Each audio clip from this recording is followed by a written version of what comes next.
নমস্কার বন্ধুরা। সবসময় সবাইকে ভালো কাজ করার পরামর্শ দিয়ে গেছেন গৌতম বুদ্ধ।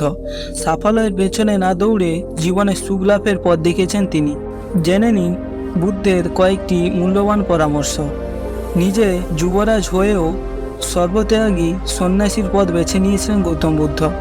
বোধি লাভ করে বৌদ্ধ ধর্ম প্রচার করেছিলেন তিনি, যে ধর্মের মূল কথা অহিংসা। নিজের সারা জীবন ধরে মানুষের মধ্যে দয়া ও অহিংসা জাগানোর জন্য নিরন্তর সাধনা করেছেন গৌতম বুদ্ধ। এত হাজার বছর পরেও আজও তার বাণী আমাদের জীবনের সঠিক পথ চিনতে সাহায্য করে। এই কারণেই শুধু ভারত নয়, বিশ্বের অনেক দেশেই গৌতম বুদ্ধের জীবন দর্শন মেনে নিয়েছেন বহু মানুষ। বুদ্ধ বলে গেছেন যে আমরা জীবনে অনেক সময় অজান্তে এমন কিছু ভুল করে ফেলি যা আমাদের জীবনের সব সুখ ও শান্তি কেড়ে নেয়। তাই এই ভুলগুলো চিনে রাখুন এবং জীবনে এর থেকে দূরে থাকার চেষ্টা করুন। অনেক সময় আমরা নিজেদের জ্ঞান হাজির করার জন্য উপদেশ ও পরামর্শ দিয়ে ফেলি। যাকে দিচ্ছি তার আদৌ সেই পরামর্শের প্রয়োজন আছে কি না তা ভেবে দেখি না। এভাবে কিন্তু আমরা নিজেদের পণ্ডিত্য নয়, বোকামি প্রকাশ করি।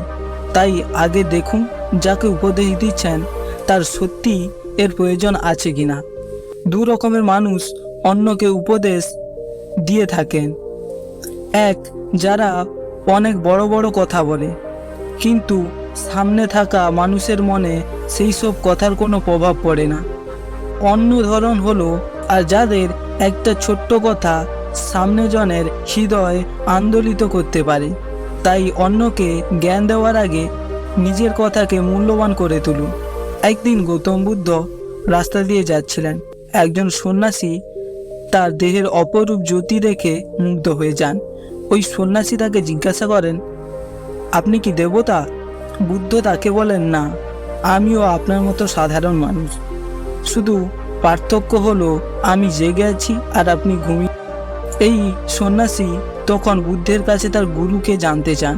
বুদ্ধ তাকে বলেন যে প্রথম তিনি অনেককে গুরু হিসেবে অনুসরণ করেছিলেন, কিন্তু পরে তিনি নিজেই নিজের পথ নির্ধারণ করেন। ভুল করতে করতে আলোর সন্ধান পান। এই কথা শুনে ওই সন্ন্যাসী বুদ্ধকে অহংকারী বলে মনে করে।